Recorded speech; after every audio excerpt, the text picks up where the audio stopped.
Estamos, nesse momento, no 13º semestre, ano de 2018, no Espaço Cultural e Literário Chico Xavier. Nos encontramos aqui na sala de entrevistas, um espaço democrático, dedicado a todos que fazem parte desse evento virem e estarem mais perto dos palestrantes e escritores deste simpósio maravilhoso. Nesta oportunidade, estamos aqui com um grande amigo, conhecido nosso, o escritor Guilherme Velho, empresário natural aqui de Recife. Guilherme vem trazer para a gente um trabalho que não é só um livro, mas um documento, não é? Uma pesquisa que se envolve no campo da psicografia. E está aqui o trabalho dele, que muitos já conhecem, Psicografia, Casos Investigados. Guilherme, é um prazer imenso tê-lo aqui conosco. O prazer é todo meu estar aqui. Quero agradecer a toda a organização do Cimesp pela oportunidade de poder divulgar esse trabalho.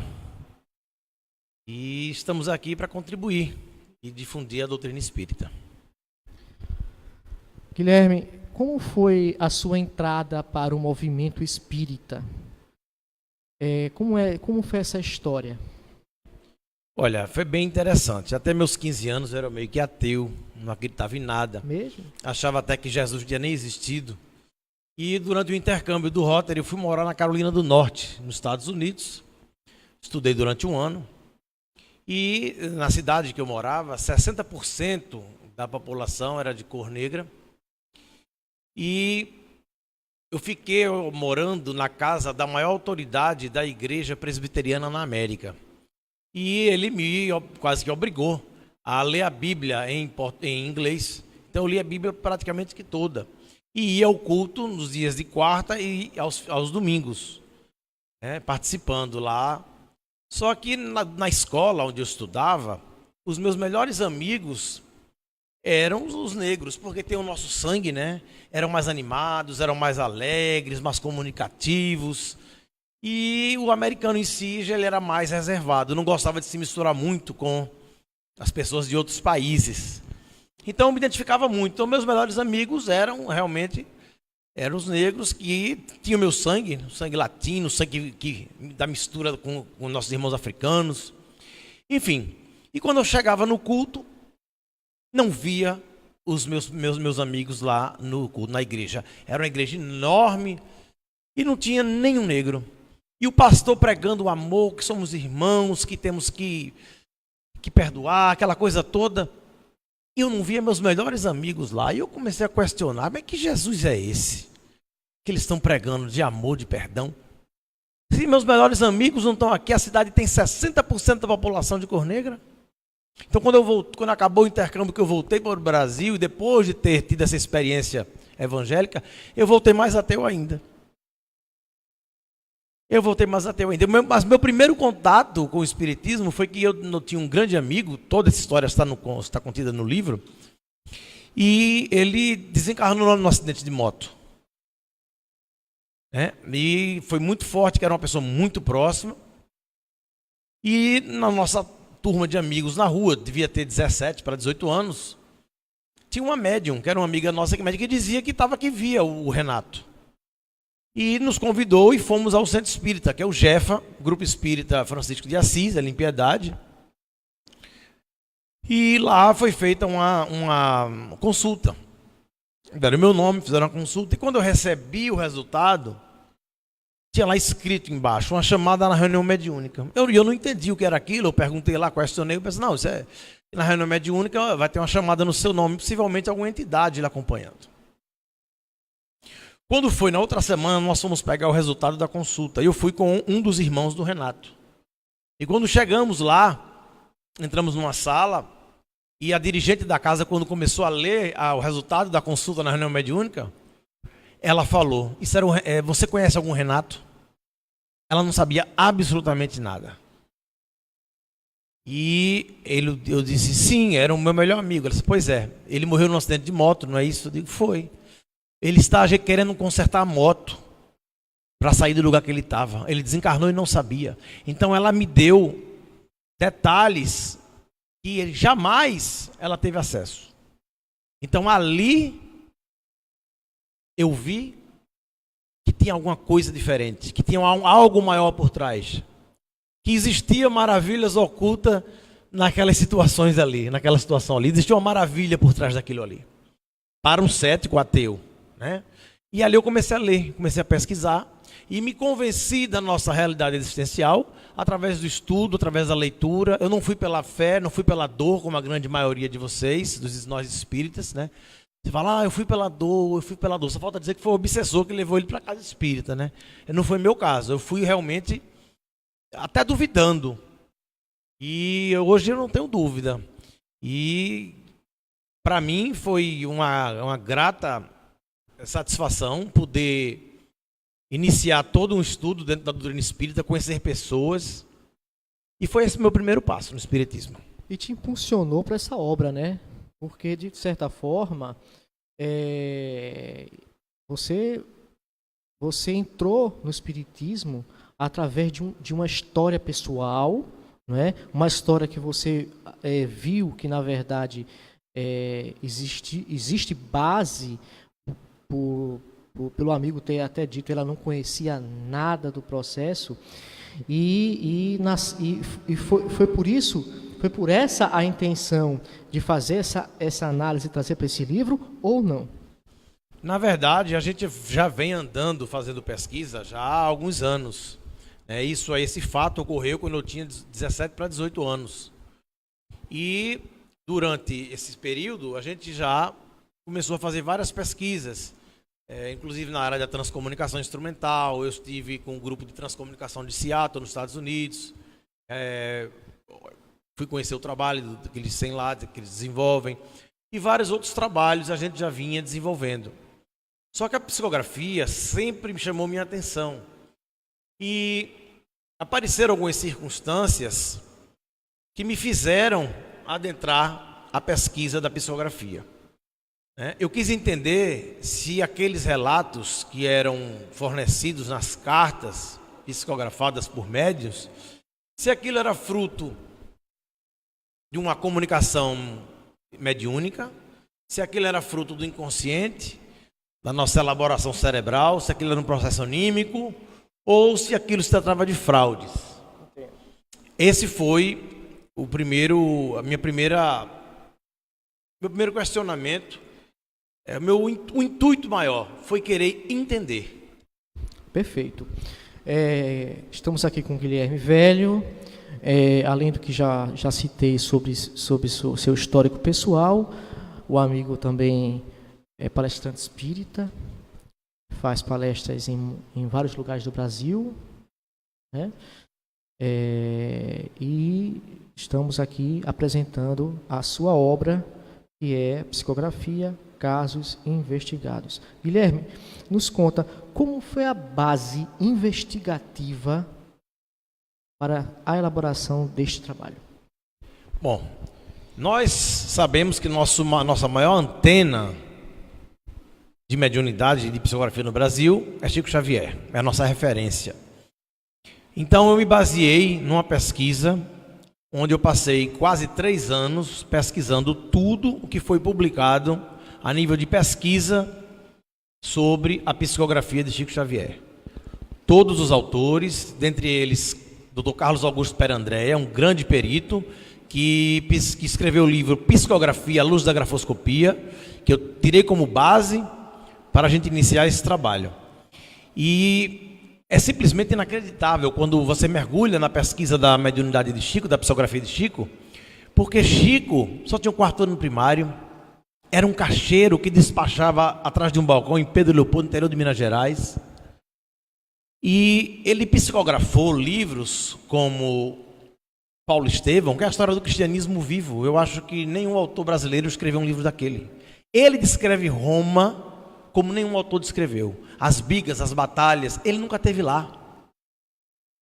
Ele, no livro Parnaso de Além Túmulo, antologia poética, com mais de 50 autores mortos, consagrados, ele descreve Augusto dos Anjos de forma tão original que Austragésilo de Ataíde, ex-presidente da Academia Brasileira de Letras, disse uma frase que ficou escrita e publicada. Disse o seguinte, que se Augusto dos Anjos, melhor, que se Chico Xavier não tivesse a psicografia para psicografar Augusto dos Anjos, merecia o primeiro lugar na Academia Brasileira de Letras. Porque Augusto dos Anjos nunca foi tão Augusto dos Anjos como em Parnaso de Além Túmulo. Chico escreveu contos, ensaios, crônicas, poesias, de quase todos os estilos. O que ocorre é que a mente humana ela não poderia ter essa grande criação de multiversidade de conteúdo. Então aquilo me chamou a atenção, eu fui mergulhando, e aqui é apaixonante. As obras de Chico são apaixonantes, você vai mergulhando e vai lendo, você quer ler mais. Né? Então o que aconteceu? Eu procurei desenvolver uma metodologia que pudesse trazer para mim uma certeza de que eu não estava colocando em meu livro nenhum tipo de fraude. E eu me baseei na psicografia de Chico. Não que eu quisesse esperar um médium que fizesse o mesmo fenômeno, da mesma forma, mas serviu como uma diretriz para iniciar um trabalho. Por exemplo, Chico Xavier, ele ficava com a prancheta, ele anotava ali o nome do desencarnado, data de nascimento e data de morte, para conseguir a psicografia. Chico Xavier tinha necessidade do contato para dar a carta do ente querido. Muito embora Chico também dava cartas sem entrevistas, sem ter qualquer contato com a pessoa. Chico foi a nossa maior antena, mas ele tinha como hábito anotar essa prancheta. Tem algumas pessoas que dizem que não, que ele não anotava nada. Então são pessoas que não tiveram muito contato com Chico, tiveram apenas estão dando a sua opinião pessoal. Mas nós tivemos contato com vários médiuns, várias pessoas que desfrutaram da intimidade de Chico, como Célia Diniz, inclusive hoje ela cuida lá do centro do Luiz Gonzaga, em Pedro Leopoldo. Nós já tivemos também lançando o nosso livro e vamos voltar agora, no próximo mês. O próprio médium Orlando Noronha, um médium sério que também iniciou seu trabalho recebendo as orientações de Chico, também afirma isso, que Chico tinha necessidade do contato, porque ali ele colocava a mente, ali era o endereço para a mente buscar informação. Então, eu comecei a ver os médiuns que realmente tinham algum tipo de contato. Porque o que a gente vê hoje, a coisa está muito banalizada. A gente vê médiuns que não fazem entrevistas, que chegam assim no auditório assim num ginásio com 3.000 pessoas e começa a dar carta de pessoas que nunca viu na frente. Quer dizer, ele faz um fenômeno maior do que o de Chico. E pesquisa científica também é bom senso. Se o indivíduo faz um fenômeno maior que Chico, só existem duas respostas aí. Ou ele realmente é maior do que Chico, ou é uma fraude. Eu não consigo enxergar de outra forma. Então, outro dado interessante também, que a gente trouxe da pesquisa da mediunidade de Chico, é que cerca de 72% na pesquisa que nós fizemos, os nomes dos desencarnados que vinham nas cartas os nomes que vinham nas cartas eram nome de desencarnados. Por exemplo, a menina, uma filhinha, deixava na carta minha mãe, ela contava como foi a chegada dela no outro lado da margem. Minha mãe, fulana de tal, estou aqui ao lado do meu avô João, da minha vovó Margarida. Quer dizer, então, a carta que o Chico dava para as pessoas, ela vinha com os nomes que vinham nas cartas, eram 72% em média de nome de avós, bisavós, até tataravós. Nomes que a pessoa não sabia e que ia pesquisar e descobrir que era um avô, um bisavô que ela tinha. E o que a gente vê, alguns médiuns hoje no Brasil, que também produzem um fenômeno muito parecido. Você vê o Newton Souza do Ceará, que inclusive já teve no CIMESP. No CIMESP não, no Seara de Deus. As cartas do Newton Souza, a maioria dos nomes são nomes de desencarnados, contando como foi a chegada do outro lado da margem. As cartas do Zé Araújo, que é um médium mecânico, um médium incrível, também. O Zé Araújo, ele não faz entrevista assim, na maioria. Ele realmente faz um fenômeno simplesmente incrível, né? Você tem o Alaú Borges, também com esse perfil de muitos nomes desencarnados. Você tem também o Newton Stuck, que também nas cartas também. Então, são esses médiuns que vêm trazer uma semelhança muito grande com o que Chico produziu. Então, nós acreditamos que esses médiuns são autênticos. Por quê? Porque produzem um fenômeno muito parecido. Porque a gente tem notado que tem muitas pessoas, muitos indivíduos, muitos médiuns, se é que a gente pode chamar, que nas suas cartas só aparece nome de vivo, não tem nome de morto. E aquilo despertou minha curiosidade, né? Porque alguns médiuns trazem muitos nomes de desencarnados, como o Chico fazia. Porque alguns médiuns põem a fichinha, a pessoa põe o nome, data de nascimento, data de morte, como o Chico fazia, igual a Chico, e outros não fazem.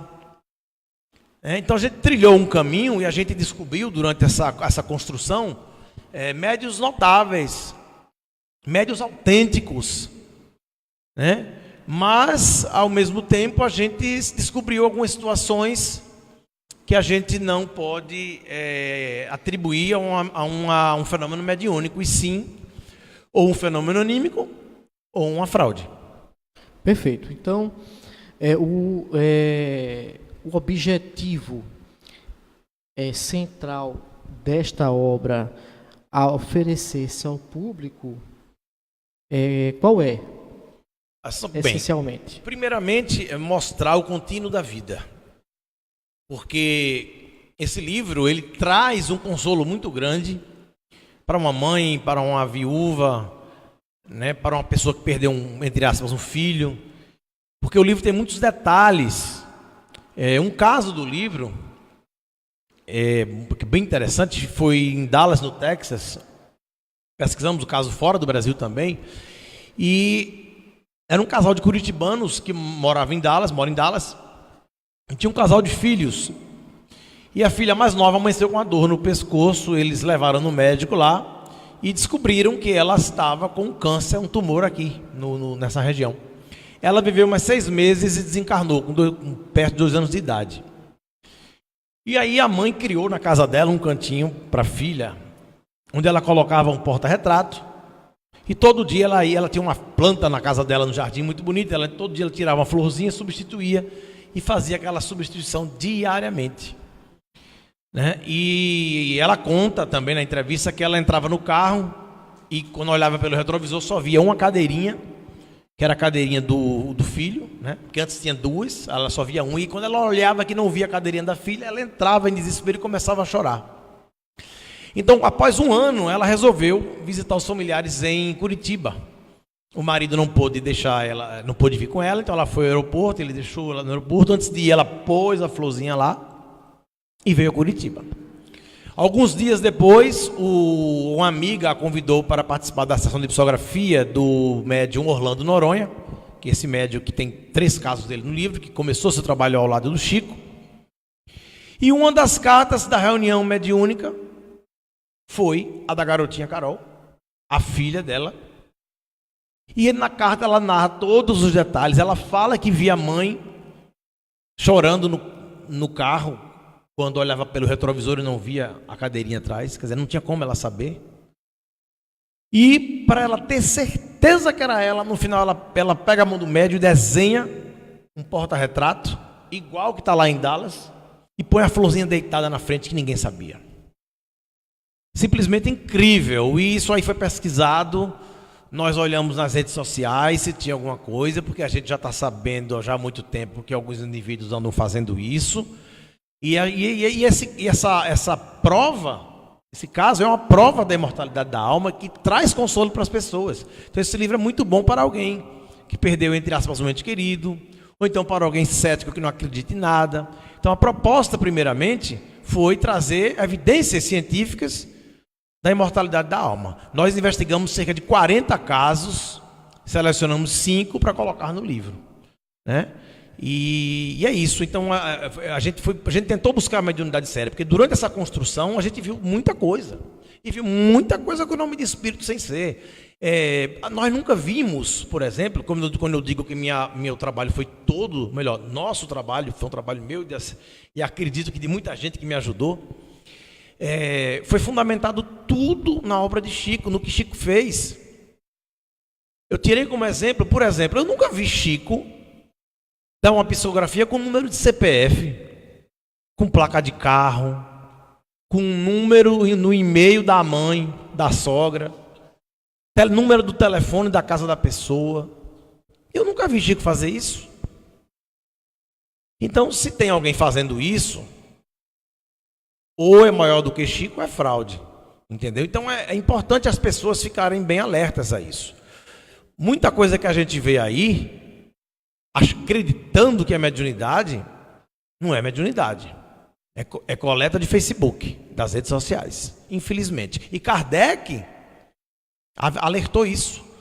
Vocês podem olhar na pergunta 313 do Livro dos Médiuns. Kardec, ele dedica 2 capítulos do Livro dos Médiuns à fraude.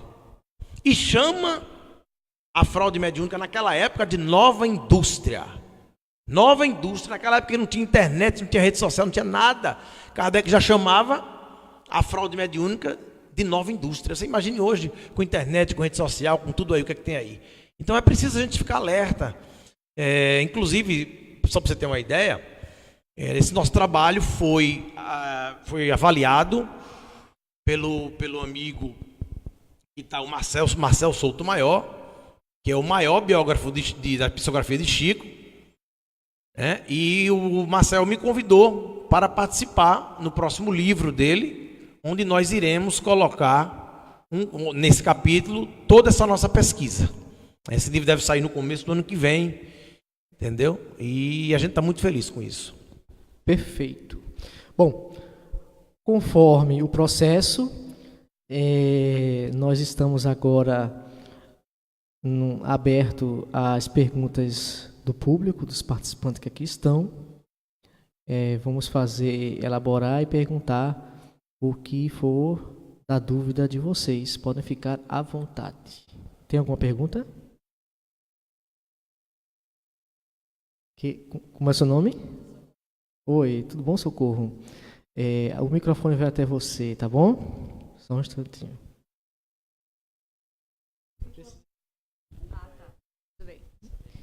Boa tarde, Guilherme. Boa tarde. Eu já conheço o seu trabalho porque comecei a investigar sobre isso também sem ter o seu conhecimento, lógico. Mas em outra situação em que estive com você, você citou cinco itens. Eu vou chamar de itens, mas digamos assim, é como se fossem pressupostos para que nós tenhamos alguma condição de avaliar a psicografia, as cartas mediúnicas, digamos isso, com um certo teor de conhecimento para que saibamos se poderia ser uma fraude ou não. Eu não lembro exatamente quais são, mas eu sei que eram 5, porque eu fiz questão de memorizar isso para, em uma situação oportuna, que é hoje, perguntar. Pode ser? Vamos lá. É muito importante, uma excelente pergunta, porque para quem está interessado no assunto, a partir de agora vai poder ter uma condição, né, de avaliar melhor uma carta psicografada. Para a gente que já está nisso há algum tempo, a gente não tem tanta dificuldade, mas para quem é leigo e nunca viu, realmente se torna uma coisa muito difícil de identificar uma mensagem autêntica de uma mensagem fraudada. Vamos lá. O primeiro ponto que vale a gente salientar é que o médium autêntico, ele não tem medo da pesquisa. Ele se deixa pesquisar. Chico Xavier foi pesquisado. Orlando Noronha foi pesquisado. Estou falando dos que eu sei que foram pesquisados. Newton Souza foi pesquisado pelo Clóvis Nunes, até livro tem junto com ele. Newton Stuck também. Alaô Borges foi pesquisado. O Zé Araújo foi pesquisado. Então, porque o médium autêntico, ele quer entender o que se passa com ele. É natural, não tem medo de pesquisa. Já o médico charlatão, ele tem medo. Você vai propor a pesquisa a ele vai dizer que primeiro ele diz que vai aceitar. Quando chega próximo, ele diz que o mentor não deixou, que é um trabalho de amor, não é um trabalho para ser pesquisado. Então ele foge da pesquisa. Por quê? Porque se ele for pesquisado, nós vamos saber que é fraude. Então, primeiro ponto, o médio charlatão, ele não quer conversa com a pesquisa. Não quer conversa com pesquisa. Segundo ponto, o médio charlatão, em sua grande maioria, principalmente os que coletam informações das redes sociais, eles não fazem entrevistas, assim, não tem contato. Faz um evento no ginásio, geralmente hoje em dia, como a coisa já está muito divulgada, geralmente o movimento espírita oficial já não está permitindo, que já estão sabendo, então eles fazem ginásios, geralmente grandes, né, e não fazem entrevista. Aí chega lá, dá 15 cartas, sem ter qualquer contato com a pessoa, né, sem ter qualquer contato. Então, porque como eu falei, como eu frisei antes, Chico tinha essa necessidade, muito embora ele tenha dado várias cartas sem contato. Mas o fato dele não ter o contato e não fazer entrevista, não quer dizer que seja fraude. Vamos entender bem isso. Você vai somando situações que aí vai agregando e você chega na evidência da fraude. Eu conheço um médico que dá realmente carta sem entrevista, sem ter contato. O Zé Araújo, ele faz isso. É um médium mecânico. Tá? E é um médium autêntico. Mas vamos lá, aí tem esse primeiro indício de ele não ter qualquer contato. Segundo indício, aliás, é o terceiro, né? Que o primeiro é não querer entrevista. O terceiro indício é que o médium, ele chega lá a fraude, no caso, o médium ele chega lá, dá 15 cartas. 10 pessoas estão presentes ali, recebem as cartas. E 5 cartas, as pessoas não estão presentes. Aí a carta vai, quer dizer, tem 300 mães ali chorando para receber uma carta. A carta não vai para ela, mas vai para uma mãe que está em casa vendo a novela. Não faz sentido isso. Houveram casos de Chico dar carta que a pessoa não estava presente. Mas era exceção. Era exceção. Então você não pode trazer a exceção como regra. Então Chico, a pessoa estava presente, ele tinha um contato, dava a carta para a pessoa. Então esse é o terceiro indício da fraude. O quarto indício da fraude. Você vê médiuns dando número de CPF, placa de carro, número do NIS, número de telefone celular, endereço, enfim, dando uma série de situações. Entendeu? No Brasil teve uma médium notável chamada Dona Célia, que ela conseguia fazer um fenômeno parecido, mas foi uma exceção. Então, esses indivíduos eles estão se fundamentando no que Dona Célia fazia para produzir um fenômeno maior do que o de Chico. Então, o quinto indício é quando você pega uma carta e você vê geralmente o mesmo padrão. Você olha o início da carta, você olha o final da carta. Geralmente, esses pseudomédios, eles têm o mesmo padrão, no início e no fim. São cartas genéricas e que no meio da carta ele põe aquela informação impactante que você acredita ser. E no final da carta é do mesmo jeito. Deixa o meu beijo a fulano de tal, deixa o meu abraço a fulano de tal, estou liberta. Então isso a gente já sabe. Então esse é o mesmo conteúdo, entendeu? E outra coisa também que é importante observar, vou mais além, o sexto ponto, que é não falar nome de mortos. Agora eles já estão começando a falar, porque eu tô divulgando isso, e até eu divulgar eles não falavam. Agora, como eles têm banco de dados, eles começam a obter essas informações e escolhem as cartas para colocar. Antigamente davam 15, 20 cartas, hoje só estão dando 5, com medo de serem pegos. Então tem isso aí também que tá acontecendo. Tem mais coisas aí que a gente pode enumerar para vocês, mais indícios dessas fraudes, que é importante, né? Já que as pessoas não querem falar, alguém tem que se posicionar e falar. E a gente está aqui para isso. Perfeito, gente. O nosso tempo estourou, né? Infelizmente, temos essa questão de tempo mesmo para tudo que a gente faz. O Guilherme já é uma pessoa conhecida nossa, do Grupo Espírita Seara, né? E a gente deseja tudo de bom, tá, Guilherme? Esteja sempre conosco no que precisar, para a gente estarmos juntos nessa caminhada. Bom? É uma alegria muito grande poder colaborar e contribuir com o maior evento espírita do Norte e Nordeste. Eu queria dizer a vocês todos que quem quiser obter mais informações pode me adicionar lá na fanpage da gente. O Facebook já está cheio, mas você pode ir lá para a fanpage. A gente está com quase, acho que 12 mil seguidores. Então são pessoas do Brasil todo que procuram, que querem entender um pouco do fenômeno. E pode chamar para conversar pelo Face mesmo, que eu converso. Eu não sou chato, não. Viu? Pode chamar. Tá vendo, né? Acessível aí, tá vendo? Bom, gente, a gente vai ficando por aqui nessa entrevista. 13º Semesp, ano de 2018. Agradecendo ao irmão Guilherme Velho por estarmos aqui. Muito obrigado, Guilherme, e até a próxima. Muita luz e muita paz a todos.